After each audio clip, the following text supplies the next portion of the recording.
নমস্কার, আমি রূপসা। অবকাশ সাহিত্যপত্রের চ্যানেলে আপনাকে স্বাগত। বীরভূমের অন্যতম লিটল ম্যাগাজিন তারাশঙ্কর জন্মশতবর্ষে উমা শশী পুরস্কার ভূষিত অবকাশ সাহিত্যপত্র। সাহিত্যিক বিদ্যুৎ মুখোপাধ্যায় অবকাশ সাহিত্যপত্রের একজন লেখক। জন্ম ও কর্মসূত্রে বীরভূমের মানুষ। বর্তমানে শিক্ষা বিভাগের অবসরপ্রাপ্ত কর্মী। উষসী ও প্রত্যুষা দুটি উল্লেখযোগ্য কাব্যগ্রন্থ এবং রক্তাক্ত মসনদ ও জাগ্রত বিবেক তাঁরই রচিত দুটি জনপ্রিয় যাত্রাপালা। আজকের কবিতায় গল্প স্বর্গাদপি গরীয়সী। গল্পটি প্রত্যুষা কাব্যগ্রন্থ থেকে গৃহীত। পাঠে আকাশবাণী কলকাতার অনুষ্ঠান উপস্থাপক কৌশিক সেন। সম্পাদনায় রেডিও জকি ও সঙ্গীত জগতের গুণী ব্যক্তিত্ব অর্ঘ্য ঘোষাল। শুরু হচ্ছে আজকের বিশেষ অনুষ্ঠান কবিতায় গল্প স্বর্গাদপি গরীয়সী।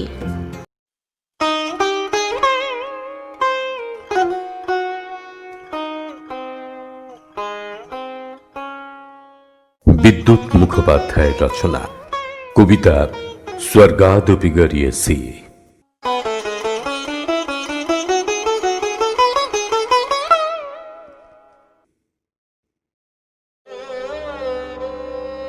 আপন শৌর্যে প্রজ্বলিত তপন জ্যোতিতে সমুজ্জ্বল তরঙ্গিত অশ্ব নদীর নির্জন তটে একাকী তপস্বীর বেশে ধ্যানমগ্ন মহাবীর কর্ণ বসু সেন।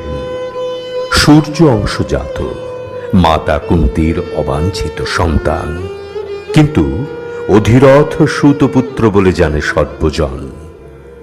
নৈঃশব্দ যাপিত এই চরাচরে যেটুকু বাংময়, তা যেন নভমণ্ডল থেকে সদ্যচ্যুত এক উজ্জ্বল নক্ষত্র।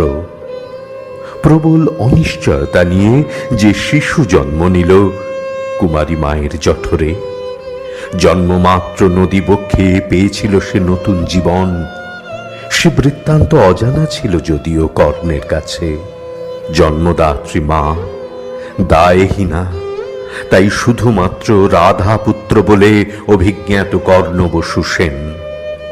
কিন্তু এই প্রত্যুষে কর্ণের জীবনে ঘটে যাবে যে অধ্যায়, তা চাপা পড়ে যাবে অশ্ব নদীর সহস্র স্রোতে, অন্যতর প্রবাহে আবেগে।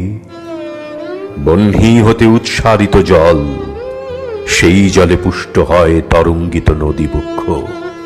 সেই জল নিতে নদী তীরে এসে দাঁড়ায় এক ষোড়শী অন্তজ দুহিতা। যৌবনের উপবনে থমকে দাঁড়ালো সেই মেয়ে। দেখল চারিদিক ভরে গেছে মহুয়া পলাশে। সূর্য থেকে ঝরে পড়া যেন ফাল্গুনের আলোয় দুলোক আলোকিত করে রেখেছে ধ্যানমগ্ন দিব্য দেহধারী এক যুবক। শেষ চন্দ্রাভা তখনও মিলিয়ে যায়নি। মুদ্রিত দুটি আঁখি মন্ত্রোচ্চারণে, ঠোঁট দুটি নিয়ত কম্পমান। কুয়াশাবৃত অন্ধকার ভেদ করে শালমলি তরুচ্ছায়া যখন নিবিড়তর হয়ে উঠেছিল, তখন সেই ছায়া সরিয়ে অতি সন্তর্পণে গুটি গুটি পায়ে এগিয়ে এলো সেই মেয়ে।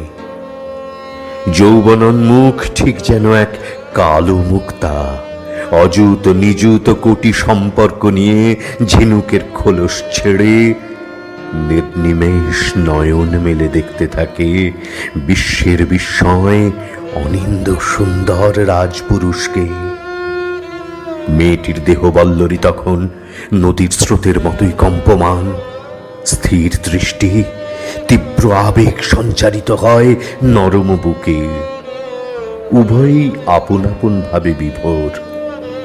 একজন পুরুষ, অপরজন নারী। দুজনেই ভিন্ন রুচি, ভিন্ন প্রকৃতি, ভিন্ন প্রবৃত্তি।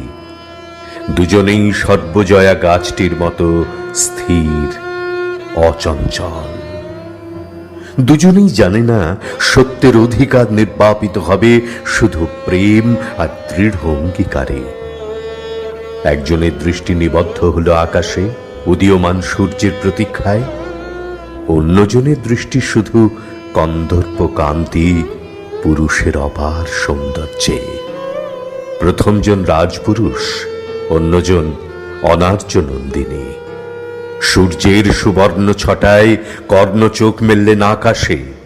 পিতা পুত্রের দৈবিক দৃষ্টি বিনিময় হল। অজস্র মেঘরাশি তখন শিশু খেলায় মত্ত। পাতা ঝরার শব্দ শনশন বাতাসে। কর্ণের কোনো দিকে ভ্রুক্ষেপ নেই। তিনি ধীরে ধীরে এগিয়ে চলেছেন নদীর দিকে, সূর্যার্ঘ নিবেদনের তাগিদে। পিতৃতর্পণ সমাপনান্তে পাড়ে এসে দেখলেন এক নারী মূর্তি অপলক দৃষ্টিতে শুধু তাকেই অবলোকন করছে। অপ্রস্তুত কর্ণ ভাবলেন বুঝিবা কোনো প্রার্থী চেয়ে আছে ঝিনুকের দৃষ্টি নিয়ে। ইঙ্গিতে কাছে আসার আহ্বান জানালেন। সর্বজয়া গাছের নিচে নারী মূর্তি তখন নীরব। অনুচ্চারিত আহ্বানকে কর্ণপাত না করে অবাক বিস্ময়ে নিষ্পলকে দেখছে তার স্বপ্নের মানুষটিকে। কর্ণ এবার এগিয়ে আসেন নিজেই। কাছাকাছি হতেই কাঁপতে থাকে মেয়েটি তরুলতার মতো। নিবিড় থেকে নিবিড়তর হয়ে ওঠে চোখের ভাষা, কিন্তু নির্বাক। অসীম স্তব্ধতার মাঝে শুধু ঢেউয়ের শব্দ, বাতাসের গন্ধ আর পাখিদের কলকাকলি। ওরা দুজন পরস্পর মুখোমুখি। দুজনের ভাষা ভিন্ন, ভিন্ন জাতি, পেশা ভিন্ন, ভিন্ন জ্ঞান গরিমা। একজন যেন পূর্ণিমার চাঁদ, অন্যজন ঘন অন্ধকারে কোষ্ঠী পাথরের এক দেবী মূর্তি। একজন সূর্য সম্পর্কিত বিশ্বের বিরলতম সন্তান, মহীরুহ অর্জিত বিদ্যায়, বীরত্বে আর মহত্বে। অন্যজন পরিত্যক্ত সমাজের এক নারী, শিক্ষা নেই, সংস্কৃতি নেই, এক অনার্য দুহিতা। আরো এগিয়ে আসেন মহাবীর কর্ণ। মেয়েটির অস্থির পদচারণা থামিয়ে সসম্ভ্রমে আভূমি নমস্কার জানায় ওদের প্রচলিত প্রথায়। ভাষা হারাচ্ছেন সূর্যের ঔরস জাত মহাবীর কর্ণ। বাতাসে শুধুই আদিম শোনিতের আঘ্রাণ। সস্নেহে চিবুক স্পর্শ করলেন কর্ণ। বললেন, চেনো কি আমায়? দেখেছ কি কখনো? আমি অঙ্গরাজ কর্ণ বসু সেন। প্রাত স্নানের পর দানে অঙ্গীকারবদ্ধ। কি চাও বলো? নিঃশঙ্ক নিবেদনে হবে প্রার্থনা পূরণ, যার অন্যথা হয়নি আগে কখনো। নিথর মেয়েটির মুখমণ্ডলে ঝরে পড়ে বিন্দু বিন্দু ঘাম। নিজের বস্ত্র দিয়েই সেই ঘাম মুছে দেন কর্ণ নিজেই। শিহরিত তনুমন, হৃদয় মন্থন করে উঠে আসে তপ্ত নিঃশ্বাস। অপরিচয়ের পাড়ে দাঁড়িয়ে একান্তে খুঁজে চলে সূর্য স্নাত প্রেমের নির্যাস। কর্ণ ভাবছেন আত্মমগ্ন হয়ে, না জানি কি আছে এ অভিশপ্ত জীবনে। তবু তিনি অনড়, দানে অবিচল, অভয় দান করে চলেন নিরন্তর। বাক্যহীনার হৃদয় সিক্ত হয়, কামনার আরতি ফুটে ওঠে চোখে। শুধালেন কর্ণ, চেনো কি আমায়?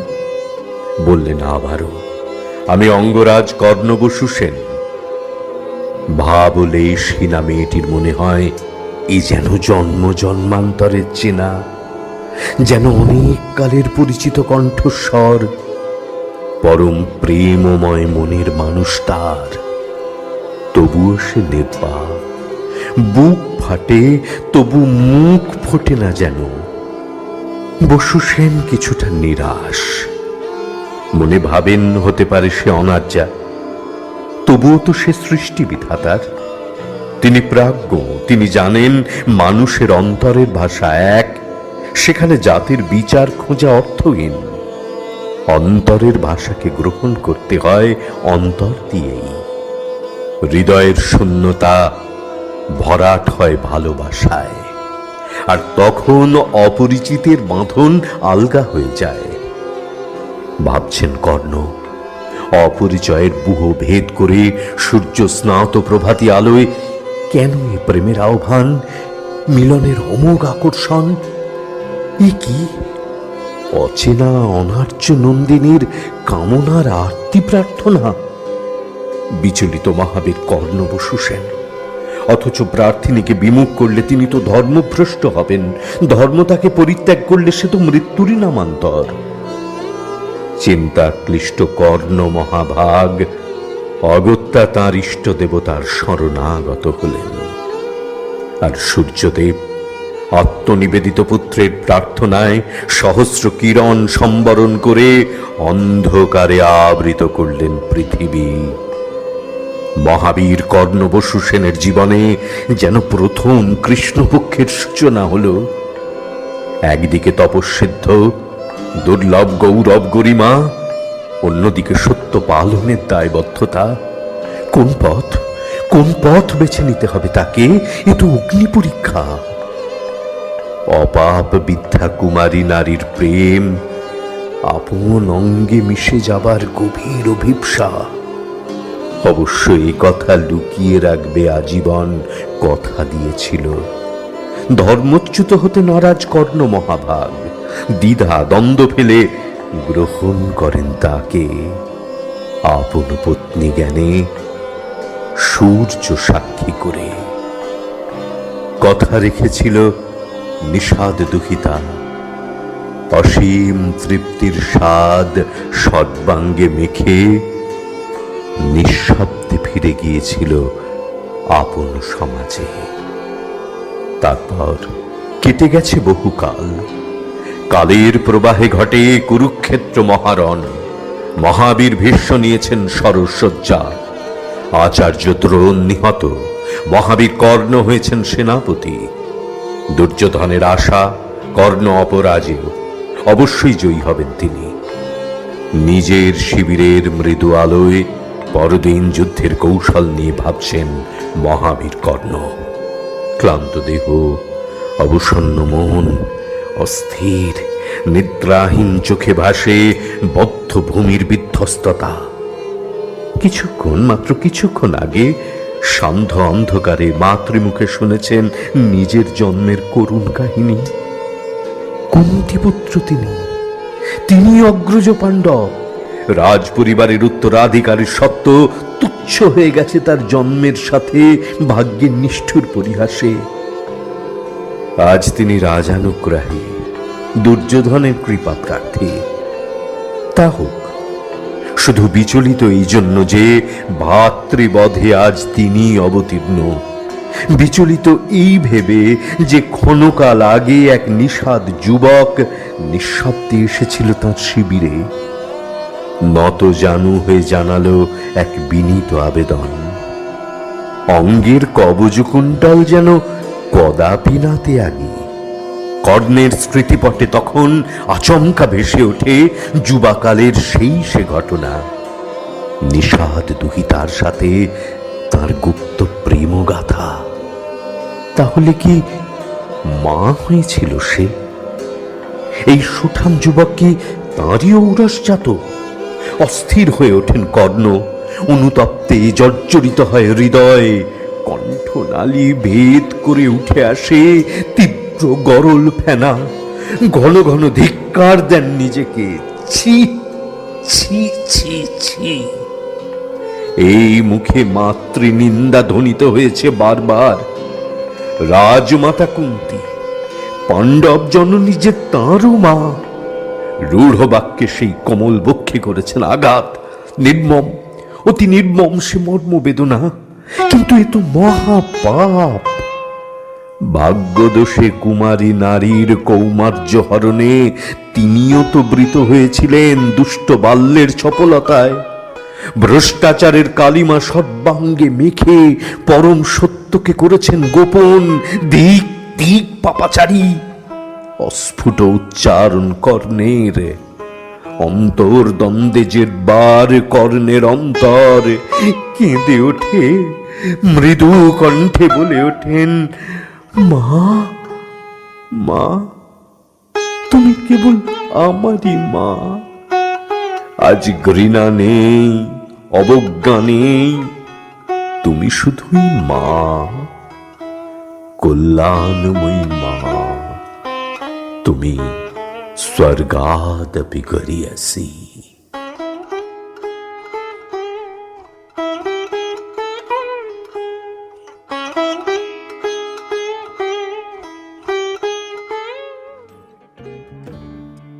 আরও ভালো সাহিত্যকর্ম পেতে লেখকদের অনুপ্রাণিত করুন, চ্যানেলটি সাবস্ক্রাইব ও শেয়ার করুন। ধন্যবাদ।